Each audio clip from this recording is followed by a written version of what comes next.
I'm Denise, 32, and once believed in the fairy tale of the perfect family. My 8-year marriage to Ryan seemed like everything I'd ever wanted until I discovered the ultimate betrayal involving my own sister Cassandra. Walking in on them together didn't just end my marriage, it revealed how toxic my entire family truly was. The journey from that devastating moment to rebuilding my life taught me more about strength than I ever thought possible. Before I tell you how my world shattered, let me know where you're watching from in the comments and hit subscribe if you've ever had to rebuild your life after betrayal. Growing up in a middle-class neighborhood in Seattle, I always thought my family was normal. My parents, Thomas and Judith, owned a successful local real estate business and provided us with comfortable lives. From the outside, we looked perfect, the house with the white picket fence, family vacations to Disneyland, and coordinated outfits for church on Sundays. But appearances were everything to my parents, often at the expense of genuine emotional connection. My sister Cassandra, younger by 3 years, was the undeniable favorite. With her natural blonde hair, striking blue eyes, and effortless charm, she captivated everyone around her, especially our parents. While I was expected to maintain straight A's, help with chores, and be the responsible one, Cassandra could flutter her eyelashes and get away with nearly anything. When she failed classes, my parents hired tutors. When she wrecked her first car, they bought her another without hesitation. The pattern was established early. Cassandra took, and everyone else gave. I met Ryan during my junior year at the University of Washington. We literally bumped into each other at the library, sending my stack of marketing textbooks flying across the floor. As we gathered the scattered papers, our eyes met, and I felt that movie moment connection everyone talks about, but few actually experience. He was tall with warm brown eyes and a smile that made my heart skip. More importantly, he listened when I talked, really listened, something I wasn't used to in my family. Our first date was at a small Italian restaurant near campus. We talked until the staff started putting chairs on tables around us. Ryan shared his dream of opening his own accounting firm someday, and I told him about my passion for creative marketing strategies. He didn't just nod politely. He asked questions, offered insights, and seemed genuinely interested in my thoughts. For someone who had grown up feeling secondary, this kind of attention was intoxicating. Ryan fit into my life like the missing piece I hadn't realized was gone. After graduation, we moved into a small apartment together while building our careers. He joined an established accounting firm, and I landed an entry-level position at a marketing agency. Nights were spent cooking dinner together, planning our future, and building the kind of warm, supportive home I'd always craved. When Ryan proposed 2 years later, I didn't hesitate to say yes. Our wedding day was everything I'd dreamed of. A garden ceremony with 150 guests, my white dress with delicate lace sleeves, and Ryan's face lighting up as I walked down the aisle. Cassandra was my maid of honor, stunning in her pale blue dress. Looking back now, I can see what I missed then, the way she touched Ryan's arm during photos, how her eyes followed him at the reception, the slightly too long embrace when they danced. But on that day, I was too happy to notice these warning signs. The next 5 years were a steady climb upward. I moved up to marketing director at a larger firm, while Ryan became a partner at his accounting practice. We saved diligently and purchased a beautiful 3-bedroom colonial in a desirable suburb 3 years ago.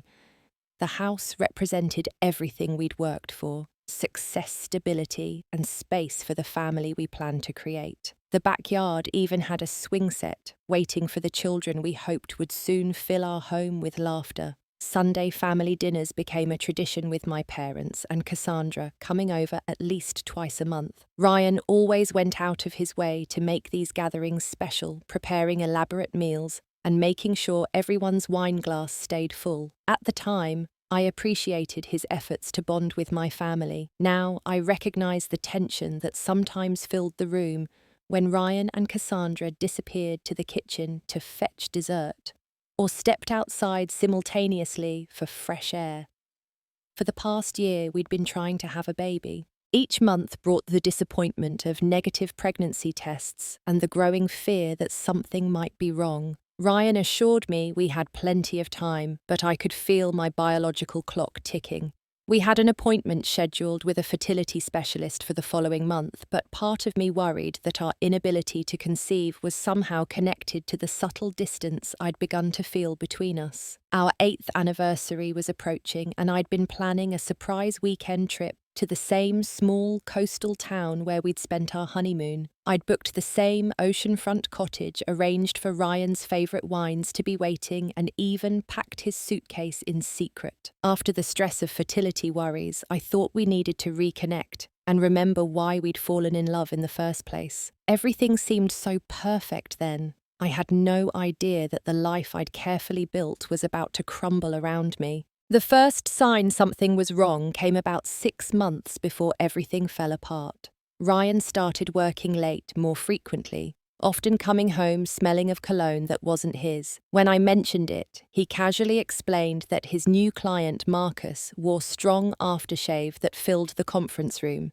The explanation seemed reasonable enough, but something about the way he avoided eye contact made my stomach tighten with unease. Then came the protectiveness over his phone. Ryan had always been open with his devices. We knew each other's passwords, and neither of us had anything to hide. But suddenly, his phone was always face down, and he took it with him everywhere, even to the shower. Once, when it chimed with a text while he was in the bathroom, I glanced at the screen out of habit and saw only "meeting confirmed for Friday" from an unsaved number. When I mentioned it later, he became irritated, accusing me of not trusting him. "I deal with confidential client information, Denise," he snapped. "I need to keep some professional boundaries." The perfume incident happened about a month later. While sorting laundry, I noticed a distinct floral scent on his dress shirt collar. Not the cologne he'd blamed on Marcus, but something feminine and expensive. When confronted, Ryan claimed a new female colleague had hugged him after he helped her resolve a difficult tax situation. He even provided her name,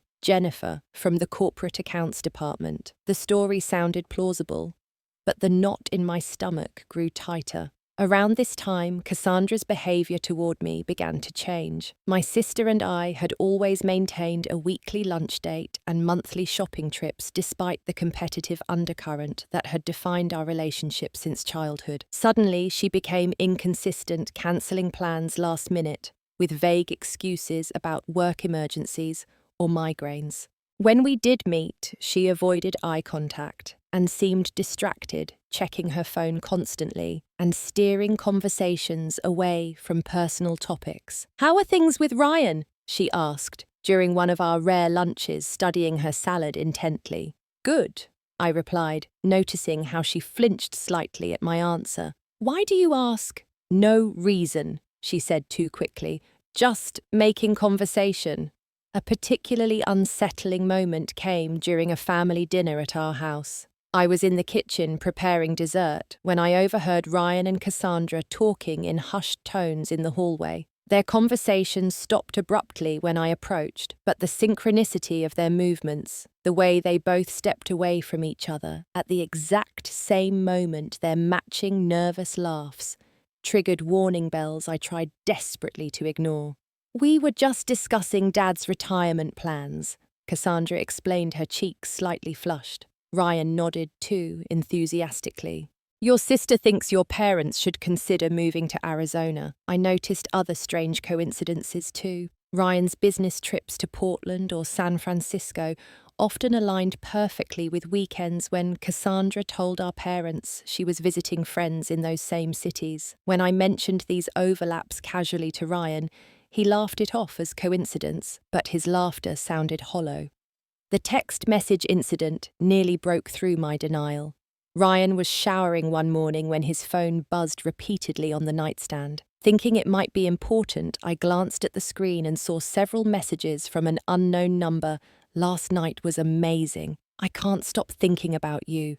When can we meet again?" My hands trembled as I set the phone down, trying to convince myself there must be some innocent explanation. When Ryan emerged from the shower and found me sitting rigid on the edge of the bed, he immediately asked what was wrong. I told him about the texts. "That must be Marcus's daughter," he said without hesitation. "She's been texting him about internship opportunities, but her father gave her my number by mistake. I've been meaning to clear that up." The explanation was so specific, so ready, that I almost believed it. Almost. But that night was the first of many when sleep eluded me, my mind spinning with possibilities I couldn't bear to face. My best friend Alicia tried to reassure me when I confided my suspicions over coffee. "You're under a lot of stress with the fertility issues," she reasoned. "Sometimes when we're anxious about one thing, we project those fears onto other aspects of our lives." I wanted to believe her, to believe that my increasing paranoia was just a byproduct of hormone fluctuations and disappointment each month when my period arrived. But then came Cassandra's bizarre comment during a rare moment alone at our parents' anniversary party. "Men have certain needs," she said, swirling her wine glass and avoiding my gaze. "Sometimes a wife gets too busy with her career to notice when those needs aren't being met." The statement hung in the air between us, loaded with implications I wasn't ready to decode. Before I could respond, she plastered on a smile and walked away to join our parents. As the weeks passed, I caught Ryan in the small inconsistencies about his work events. He claimed to have attended a client dinner at Rossini's, but when I mentioned wanting to try their famous tiramisu sometime, he looked momentarily confused before recovering with, "Oh, we actually ended up going to Lorenzo's instead." A quick internet search revealed Lorenzo's had closed 6 months earlier.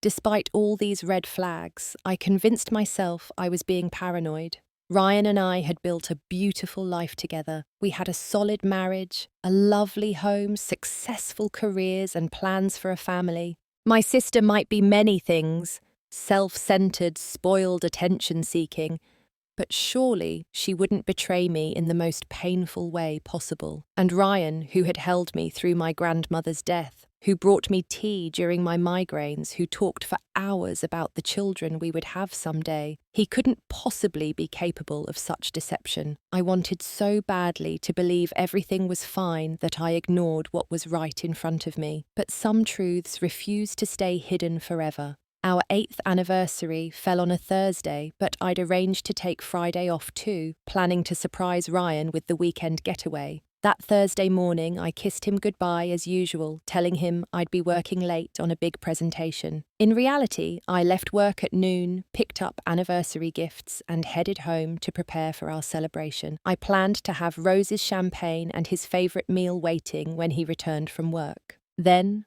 I would reveal the surprise trip, having already coordinated with his office to ensure he could take Friday off. In my bag was the confirmation for the seaside cottage and a new negligee I'd purchased for the occasion. Despite the distance I'd felt growing between us, I was determined to rekindle our connection.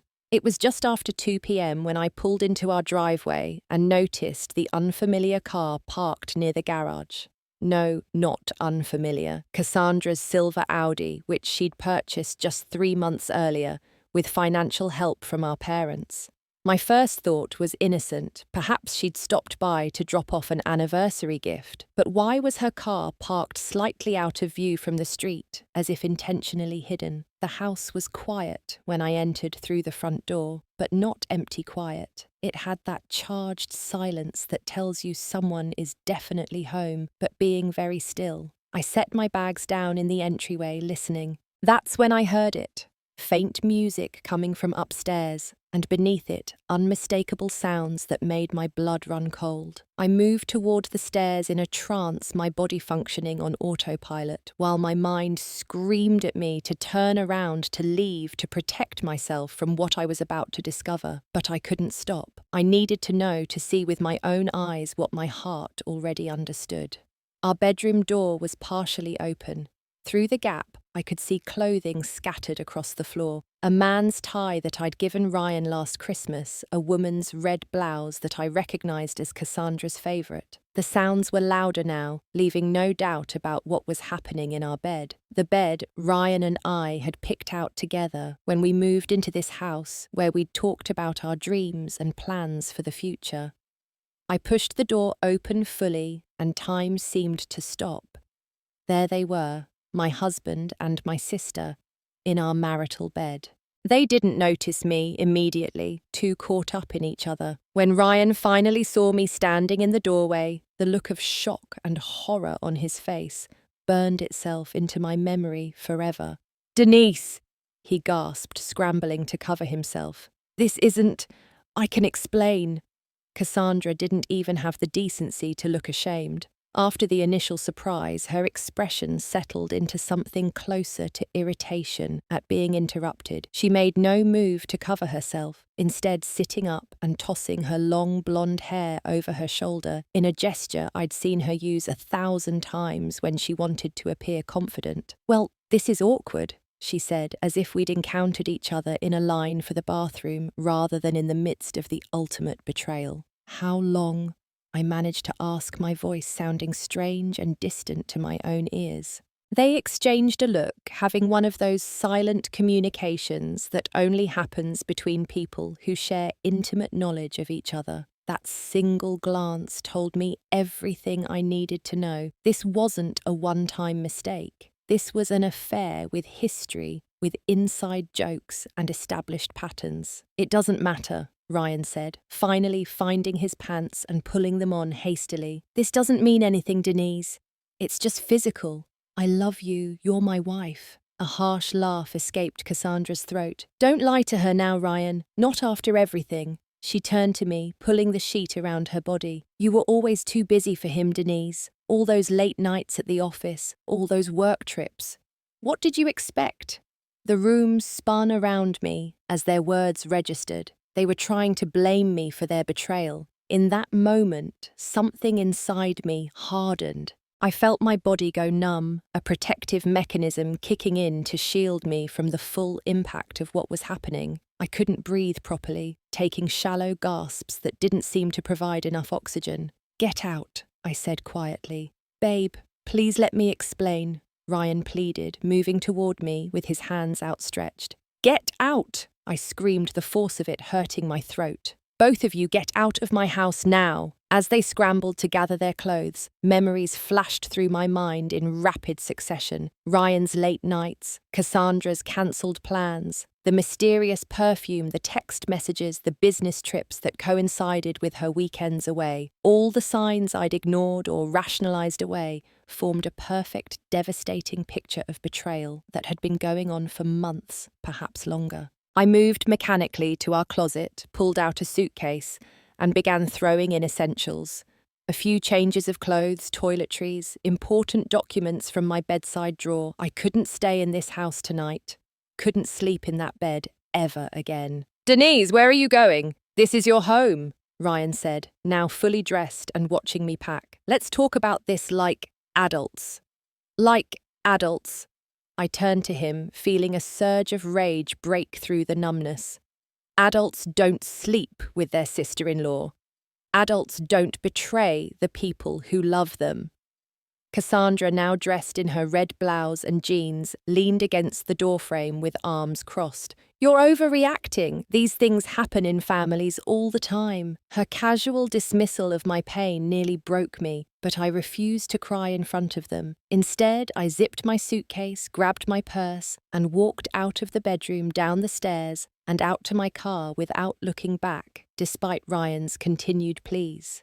I drove aimlessly for over an hour, tears finally flowing freely and blurring my vision until I had to pull over in a park I didn't recognize. Sitting on a bench overlooking a small pond, I completely fell apart, my body racked with sobs that came from somewhere primal and wounded deep inside me. An elderly woman walking her dog noticed my distress and sat beside me, offering a packet of tissues without saying a word. When my sobs finally subsided enough for speech, she gently asked if I was okay or needed help. I just caught my husband in bed with my sister. I told her, too numb and raw for social filters. She nodded slowly, her lined face compassionate rather than shocked. 43 years ago, I found my Henry with my cousin Ruth, she said quietly. Thought my world had ended that day. Did you forgive him? I asked, desperate for guidance from someone who'd walked this path. No, she said firmly. I divorced him, raised my children alone, and had a beautiful life without his betrayal hanging over me. Best decision I ever made. She patted my hand before continuing her walk, calling over her shoulder, Your life isn't over, sweetheart. It's just taking a different path than you planned. That night, I found refuge at Alicia's apartment. As I recounted the day's events, her initial shock gave way to fierce protectiveness. She made up her guest room, ordered takeout I couldn't eat, and sat with me as I stared blankly at the wall, trying to process how, in 6 hours, I'd lost my husband, my sister, and the future I'd planned. What I didn't know then was that I'd also lost my entire family. My parents called incessantly the next day. I ignored the first dozen calls, unable to face their reaction, but finally answered when my father sent a text saying they were concerned for my safety. My mother's voice came through the speaker, tight with tension. Denise, what's going on? Cassandra is absolutely distraught, and Ryan called us frantic that you've disappeared. The fact that both my sister and husband had already contacted my parents, likely spinning their own version of events, made my stomach churn. I caught them together, I said flatly, in my bed, having sex. A long silence followed. Then my mother sighed. We need to discuss this as a family. Meet us for lunch tomorrow at Giorgio's, 1 o'clock. Her reaction, or lack thereof, should have prepared me for what was coming, but nothing could have truly readied me for my family's response to this betrayal. Giorgio's was a small Italian restaurant where we'd celebrated countless family occasions. I arrived 10 minutes early, ordered a glass of wine I didn't touch, and waited. My parents arrived precisely on time, both looking grim but composed. There was no hug, no immediate expression of sympathy for what I was going through. Where's Cassandra? I asked as they sat down across from me. We thought it best she not join us for this initial conversation, my father replied. She's very upset. She's upset, I repeated incredulously. I caught her having sex with my husband, and she's the one who's upset. My mother reached across the table, not quite touching my hand. Denise, we understand you've had a shock, but marriage is a serious commitment, not something to throw away over one indiscretion. I stared at her in disbelief. Are you actually suggesting I should forgive them and move on? Men stray, she said, with the practiced patience of someone explaining something obvious to a child. It's unfortunate, but it happens. Your father and I have been married for 35 years because we work through difficulties. My father nodded sagely. The financial implications of divorce are significant, Denise. The house retirement accounts, potential alimony. And for what? To punish Ryan for a mistake. Their words hit me like physical blows. They weren't here to support me. They were here to convince me to reconcile with the man who had betrayed me in the most painful way possible with their other daughter, no less. How long have you known? I asked suddenly, a terrible suspicion forming. My parents exchanged a look that confirmed my fears before my mother answered. We became aware of their connection about 3 months ago. 3 months, the betrayal deepened, spreading like poison through my veins. You knew my husband was sleeping with my sister for 3 months and said nothing. We hoped it would run its course, my father explained. These things often do. We didn't want to destroy 2 relationships unnecessarily. Cassandra has always been fragile, my mother added. She falls in love intensely. She needed our support. And I didn't, my voice cracked. Your other daughter, the one who was being betrayed and humiliated, didn't need your support. You've always been the strong one, Denise. my mother said, as if this were a compliment rather than an admission that they'd consistently placed fewer of their emotional resources in my corner. In that moment, a lifetime of memories crystallized into a clear pattern I'd never fully acknowledged. Cassandra getting a car for her 16th birthday, while I had worked summer jobs to buy my first vehicle at 18. My parents attending every one of Cassandra's dance recitals, but missing my college graduation because Cassandra had the flu. The way they beamed with pride over Cassandra's minor accomplishments while treating my achievements as expected. This isn't just about Ryan and Cassandra, I realized aloud. This is about a lifetime of you choosing her over me. My father's expression hardened. Now you're being childish. This isn't a competition between sisters. Exactly, my mother agreed. Which is why you need to rise above this and consider reconciliation, for the family's sake. What family? I asked bitterly. The one where my husband sleeps with my sister and my parents help cover it up. Their faces registered shock at my tone, unused to me challenging their authority. My father leaned forward, his voice dropping to a serious register he typically reserved for business negotiations. Denise, think very carefully about your next steps. If you pursue this divorce and continue this vindictive attitude toward your sister, you'll create a division in this family that may never heal. It was an ultimatum clear as day. Forgive the unforgivable or lose my family. The choice crystallized before me with perfect clarity. I've already lost my family, I said quietly. I just didn't know it until now. My mother's manipulation tactics emerged as she sensed my resolve. This will kill your father, she whispered urgently. His heart isn't strong enough for this kind of family conflict. I'm sorry to hear that, I replied, gathering my purse. But I won't set myself on fire to keep everyone else warm. Not anymore. My father tried one last approach. If you go through with this divorce, don't expect any financial support from us. You'll be on your own. I almost laughed. Dad, I've been financially independent since college. Unlike Cassandra, I've never needed your money. I left them sitting at the table, my untouched wine glass between them. That weekend, my parents organized a family gathering at their home ostensibly for my cousin's birthday, but actually to present a united front against me. Aunts, uncles, and cousins who had only heard my parents' sanitized version of events offered unwanted advice about forgiveness and family unity. Only my Uncle James, my father's younger brother, sought me out privately as I was preparing to leave early. I know a bit more than what your parents are saying, he confided, walking me to my car. For what it's worth, I think you're doing the right thing. Some betrayals can't be papered over for the sake of appearances.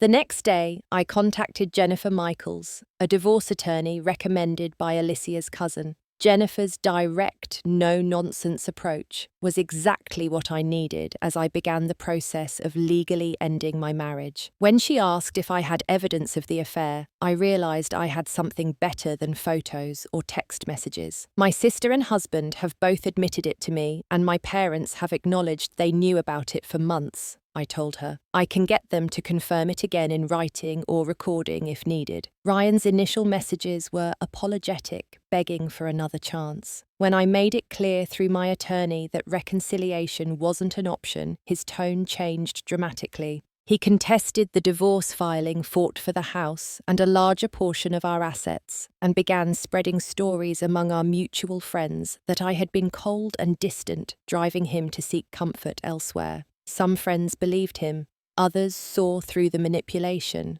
Regardless, I wasn't just divorcing Ryan, I was divorcing my entire family system built on lies and manipulation. The first few months after discovery were the hardest. I found a small one-bedroom apartment across town, furnished it sparsely with essentials, and tried to establish new routines that didn't remind me of my old life. The apartment wasn't much. Beige walls, outdated kitchen, a view of the parking lot. But it was mine, untainted by betrayal. I began weekly therapy sessions with Dr. Michaels, a compassionate woman in her 50s who specialized in trauma and family dynamics. Our first session, I could barely speak through my tears. By our fourth, I was starting to understand the depth of the dysfunctional patterns I'd grown up with. What you're describing in your family of origin is classic narcissistic family structure, Dr. Michaels explained. Your sister was the golden child while you were the responsible child or scapegoat. These roles were assigned early and reinforced throughout your lives. Learning these terms, putting names to the dynamics I'd experienced, provided a framework that helped me make sense of my family's shocking response to the betrayal. It didn't lessen the pain, but it helped me understand I wasn't crazy for feeling as I did. Depression hit me hard during those months. I'd wake up at 3 a.m. with anxiety attacks, my heart racing as the images of Ryan and Cassandra together played on endless loop in my mind. Some days, just showering and dressing felt like climbing a mountain. My work performance suffered noticeably, but I was fortunate to have an understanding boss who approved a 2-week leave of absence when things became overwhelming. The financial strain of divorce proceedings added another layer of stress. Ryan fought for everything: the house, our investments, even the wedding china I'd inherited from my grandmother. His attorney portrayed me as unreasonable for not considering reconciliation, while mine countered with evidence of the long-standing affair. The legal bills mounted, eating into the savings I'd carefully built over years. Meanwhile, Ryan and Cassandra continued their relationship openly now that there was no need for secrecy. A mutual friend reported seeing them at restaurants holding hands across tables where Ryan and I had once shared meals. Cassandra posted thinly veiled references to their relationship on social media, portraying herself as someone who had finally found true love after years of waiting for the right person. My extended family, following my parents' lead, largely sided against me. Cousins who had been bridesmaids at my wedding now excluded me from family gatherings. Aunts sent messages urging me to forgive and move forward. One particularly painful email from my mother's sister suggested that my career focus had made Ryan susceptible to temptation, and asked if I'd considered how my shortcomings as a wife might have contributed to the situation. The only ray of light came from an unexpected source, a support group for survivors of infidelity that met Tuesday evenings at a community centre downtown. There I found people who truly understood the unique pain of betrayal. No one suggested I should get over it, or reminded me that others have it worse. Instead, they validated my feelings and shared their own journeys through similar experiences. It was at this group that I met Sarah, a kindergarten teacher whose husband had left her for her best friend. Sarah's warmth and dark humour about her situation helped pull me out of my deepest despair. We began meeting for coffee before the weekly sessions, then expanded to weekend hikes and movie nights. She became the first building block of my new, chosen family. The best revenge is living well, Sarah told me one evening as we shared takeout in my tiny apartment. And part of living well is learning who deserves a place in your life going forward. I took her words to heart, beginning to read everything I could about toxic family dynamics, narcissistic parents, and setting healthy boundaries. Books like Toxic Parents and Adult Children of Emotionally Immature Parents became my roadmap for understanding the family system that had shaped me and how to break free from its destructive patterns. The first holiday season alone was particularly challenging. Thanksgiving had always been at my parents' house with my mother's elaborate table settings and my father carving the turkey while making the same jokes year after year. Christmas morning meant presents around their tree, followed by brunch and an afternoon of board games. The thought of facing these days alone felt unbearable. Sarah invited me to her family's Thanksgiving, where her parents welcomed me warmly and asked nothing about my situation beyond what I volunteered. For Christmas, I joined a volunteer group serving meals at a homeless shelter, finding unexpected joy in focusing on others' needs instead of my own pain. These new traditions felt strange but also freeing. I was building a life based on my own choices rather than family obligation. 6 months after I filed for divorce, Cassandra announced her pregnancy on social media. My parents immediately changed their profile pictures to ultrasound images and began sharing articles about becoming grandparents. The baby, my niece or nephew Ryan's child, would be born around the time our divorce would be finalised. The timing felt like a deliberate twist of the knife, especially given my own fertility struggles with Ryan. When the court date for our divorce finally arrived 9 months after Discovery Day, my parents and Cassandra appeared at the courthouse to support Ryan. My mother didn't meet my eyes as she walked past, her arm linked with Cassandra's, guiding her visibly pregnant daughter protectively. My father nodded stiffly in my direction, but said nothing. After the judge granted the divorce, finalising the settlement we'd eventually negotiated, I found myself face to face with my family in the courthouse hallway. Cassandra, 7 months pregnant, in a form-fitting dress, stood between our parents, with Ryan slightly apart, looking uncomfortable. "I hope you're satisfied," my mother said coolly, breaking apart the family like this. "I didn't break anything," I replied. "I just refused to pretend it wasn't already broken."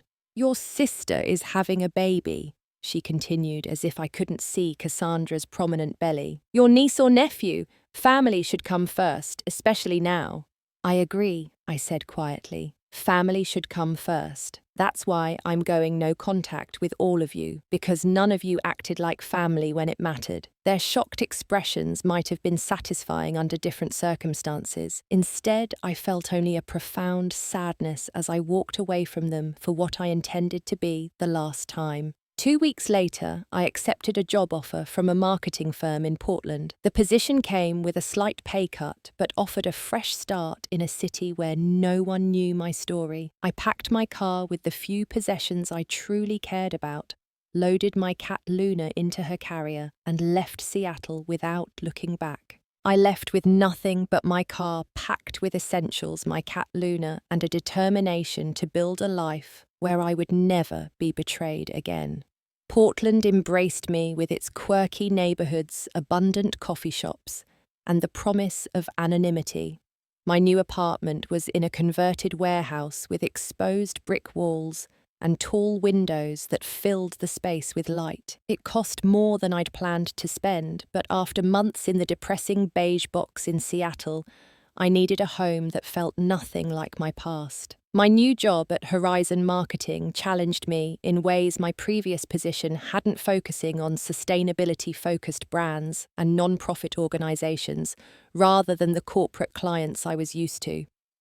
The learning curve was steep, but the mental engagement kept me from dwelling too much on what I'd left behind. My colleagues were friendly, but not pushy, respecting the boundaries I established without questioning why they existed. The first year in Portland passed in a blur of work projects, therapy sessions over video with Dr. Michaels, and cautious steps toward building a social life. I joined a book club, tried yoga classes, and volunteered walking dogs at the local animal shelter. Slowly, I built connections with people who knew nothing of my history, who liked me for who I was now, rather than who I'd been in relation to my family or Ryan. By my second year, I'd earned a promotion to Senior Marketing Director and received a substantial raise that allowed me to consider purchasing my own place. With guidance from a patient realtor, I found a small 2-bedroom craftsman bungalow in a neighborhood filled with local shops and tree-lined streets.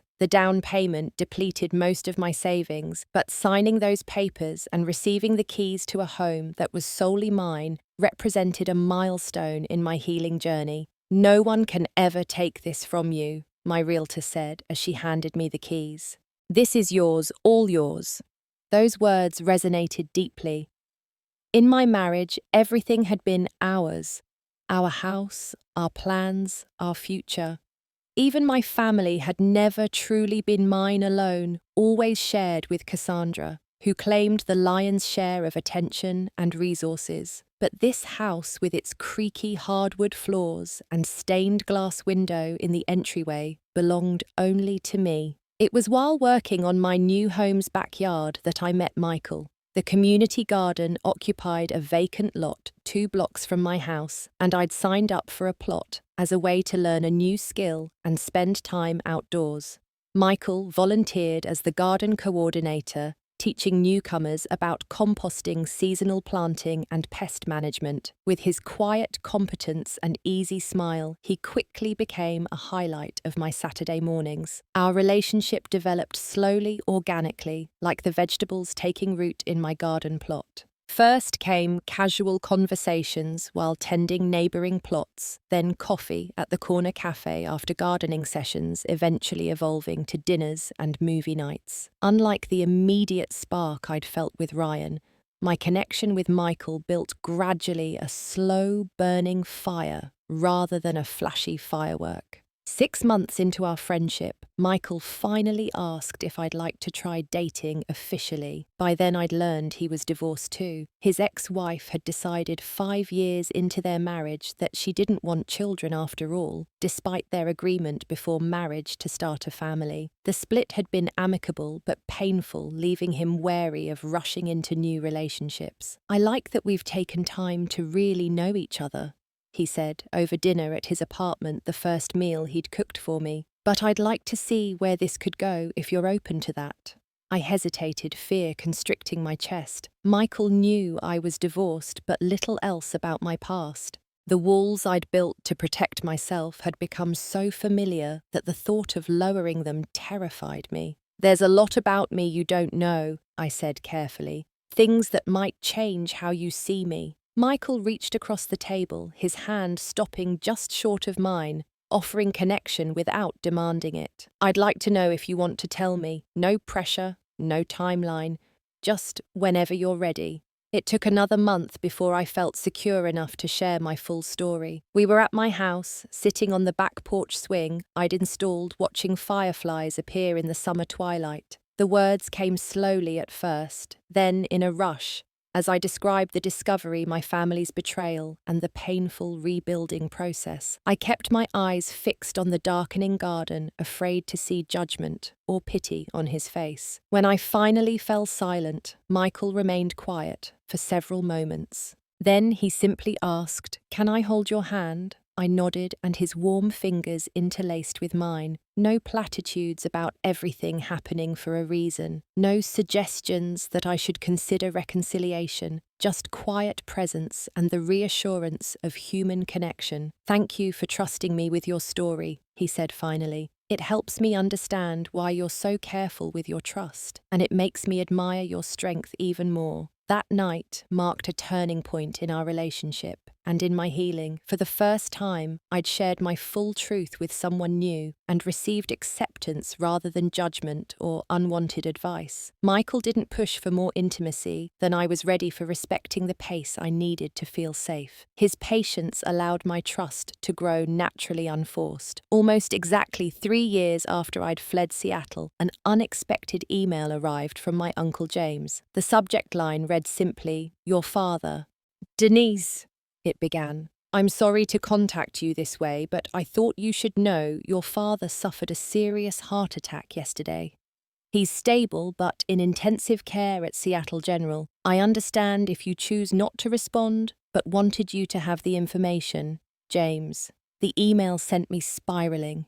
For 3 years, I'd maintained no contact with my family, blocking their numbers and email addresses after repeated boundary violations in the early months. As far as I knew, my sister had given birth to a girl, my parents were doting grandparents, and Ryan had moved on to a new relationship after Cassandra. All information gleaned from Uncle James' occasional brief updates rather than direct contact. I spent the night pacing my living room, torn between the family obligation ingrained since childhood and the healthy boundaries I'd worked so hard to establish. When morning came, I called Michael. "I don't know what to do," I admitted. "Part of me wants to go to see my father, maybe for the last time. Another part is terrified of being hurt by them again." "What would your therapist say?" Michael asked gently. I considered the question. "She'd probably say I need to make the decision based on what I can live with long term, not based on guilt or obligation." "And what can you live with?" After a long silence, I answered, I think I'd regret not going even if it's difficult, but I'm scared to face them alone. You don't have to, Michael said. I could go with you if that would help. His offer brought tears to my eyes. You'd do that? Of course, he replied without hesitation. That's what partners do. They show up for the hard stuff. 2 days later, we checked into a hotel in downtown Seattle, and I prepared to face my family for the first time in 3 years.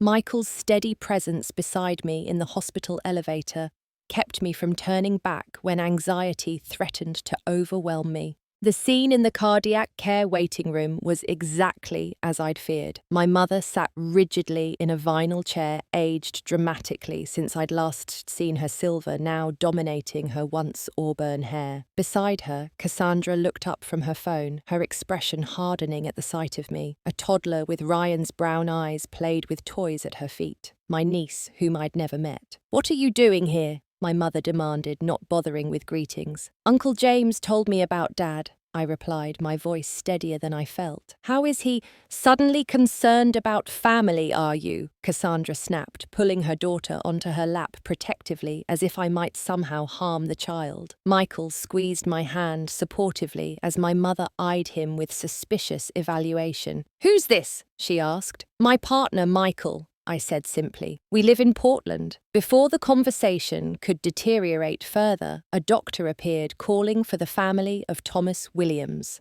My mother and Cassandra rose immediately, and after a moment's hesitation, I followed. The doctor led us to a small consultation room, explaining that my father was stable enough for brief visits. "One at a time, please," she instructed, "and try not to upset him. His heart is still very fragile." My mother went first, then Cassandra with her daughter. I waited, wondering if they would try to prevent me from seeing him, but to my surprise, my mother emerged from his room and nodded curtly toward the door, giving tacit permission. My father looked small in the hospital bed, connected to monitors and an oxygen tube. His once robust frame had diminished, his skin had a greyish cast, and the confident businessman I'd known was nowhere to be seen in this fragile patient. "Denise," he said weakly as I approached the bed. "You came." "Yes," I replied, standing awkwardly at his bedside, unsure whether to touch him or maintain distance. "Uncle James let me know what happened." "Sit," he instructed, gesturing to the chair beside the bed. When I did, he surprised me by reaching for my hand. "I'm glad you're here." We sat in silence for several moments before he spoke again, his voice so low I had to lean forward to hear. "I was wrong," he said, "about everything. The way we handled what happened with Ryan and Cassandra, the way we've always treated you compared to your sister, all of it." Tears pricked my eyes, unexpected emotion rising at words I'd never thought I'd hear from my proud, unyielding father. "Dad." "No, let me finish while I have the strength," he insisted. "Almost dying gives you clarity. I've been a terrible father to you, Denise. Always expecting more, giving less. Always taking your strength for granted while catering to Cassandra's weakness." His hand tightened on mine as he continued. "I'm not asking for forgiveness. I don't deserve it. But I wanted you to know that I recognize the truth now." By the time I left his room, tears were streaming down my face. Not from the old pain, but from the unexpected gift of acknowledgement I'd never thought to receive. In the waiting room, my mother's cold reception contrasted sharply with my father's warmth. "I hope you're satisfied," she said, as I gathered my belongings to leave, upsetting him in his condition. "He didn't seem upset to me," I replied.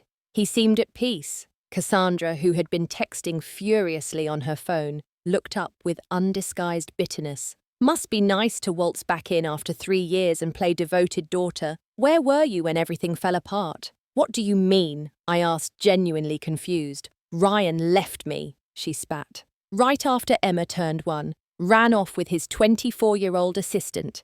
Now he's fighting child support and visitation." The irony wasn't lost on me, but I took no pleasure in her pain. "I'm sorry to hear that," I said sincerely. No child should have to deal with an absent father. "Don't pretend you care," Cassandra hissed. "This is probably exactly what you wanted."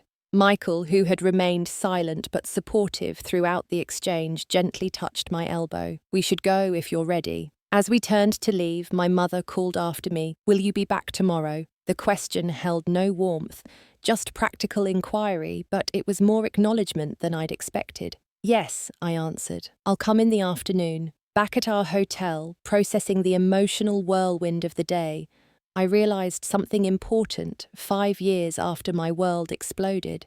I stood firm in my boundaries, watching the same toxic patterns play out without me. The difference was now I was watching from a place of peace. Michael proposed on a rainy Sunday morning 6 months after our trip to Seattle, kneeling beside me in the community garden where we'd met. No elaborate setup, no audience, just the two of us among the sprouting vegetable plants, his grandmother's restored vintage ring in a simple wooden box.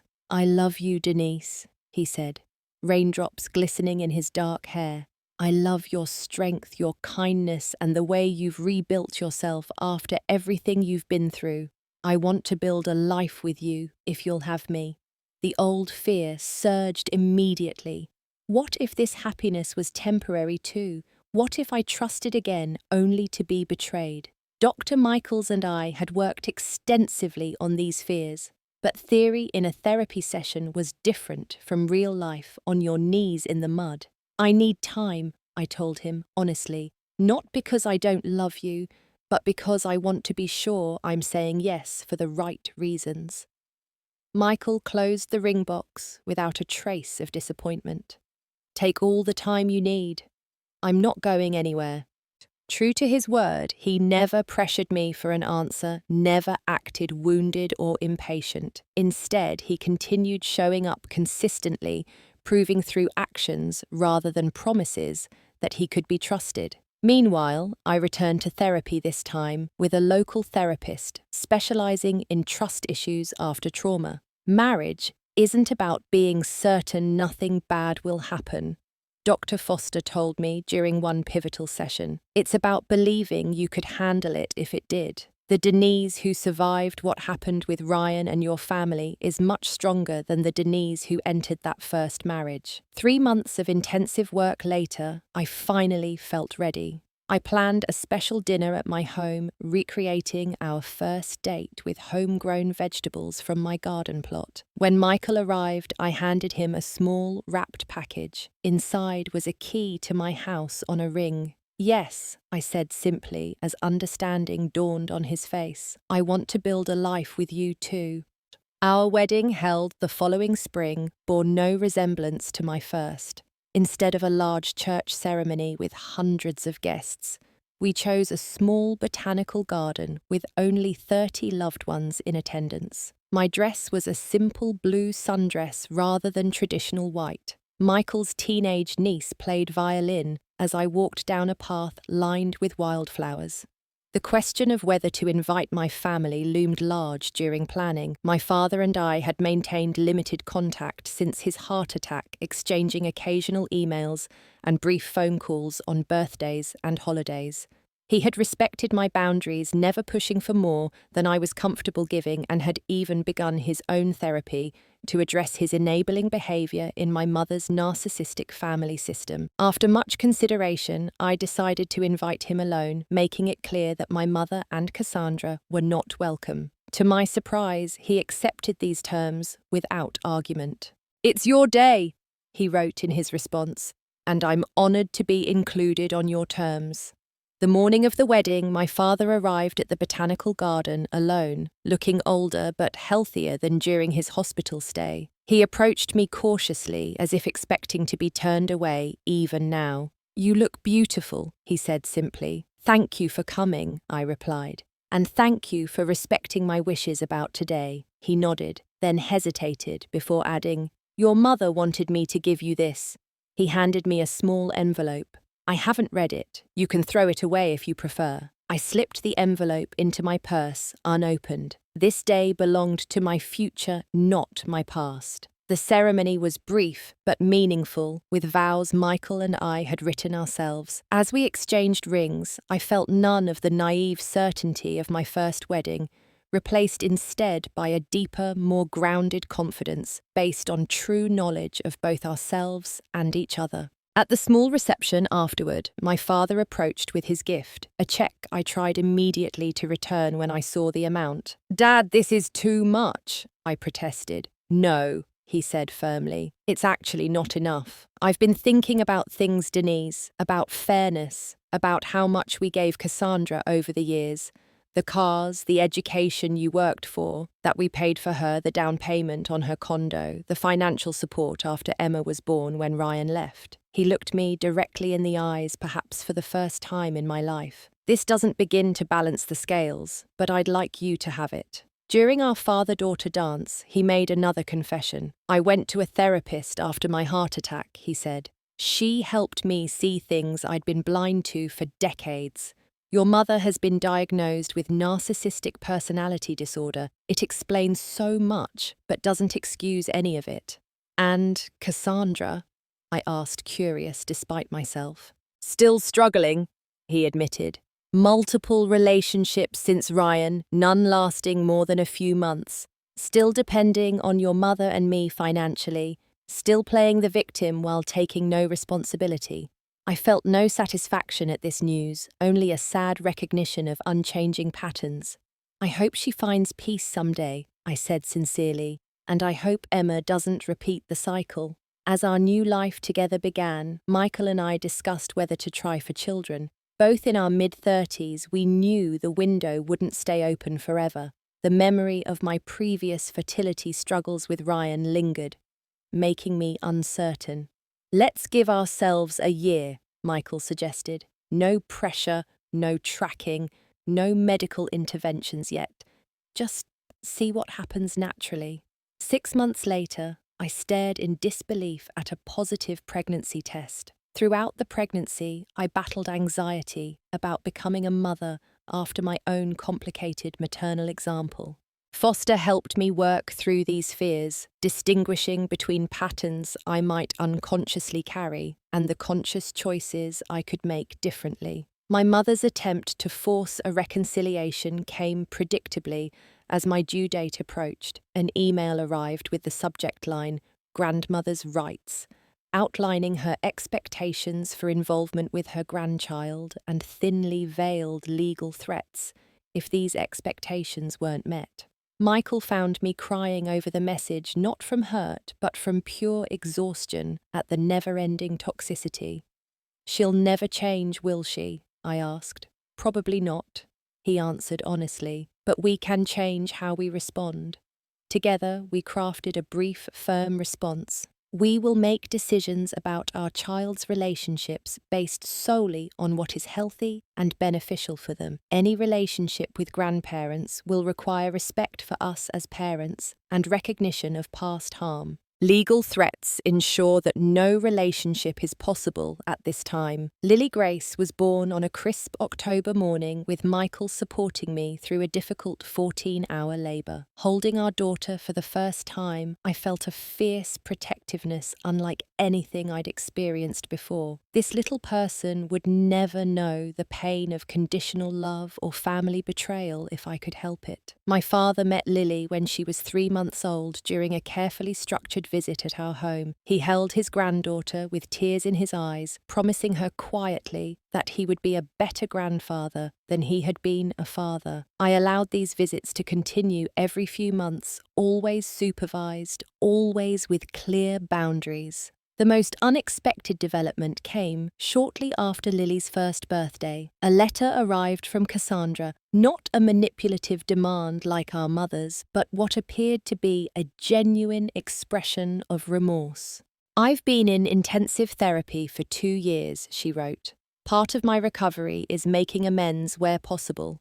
I don't expect forgiveness or reconciliation, but I need you to know that I understand now how profoundly I hurt you. My actions were unforgivable, and I will regret them for the rest of my life. The letter continued with specific acknowledgements of the pain she'd caused and the patterns that had led to her behavior without excuses or attempts to shift blame. It ended simply, "I wish you every happiness in your new life. If you ever feel ready for any form of contact, even just an email, I would welcome it. If not, I understand completely." I showed the letter to both Michael and Dr. Foster, uncertain how to respond or whether to respond at all. After much reflection, I sent a brief email. "Thank you for your letter. I appreciate your acknowledgement and wish you well in your continued recovery. I'm not ready for direct contact beyond this message, but I'm grateful for your respect of my boundaries." Cassandra's simple reply, "Thank you for responding. I understand," without further pressure, suggested her change might be genuine. Only time would tell.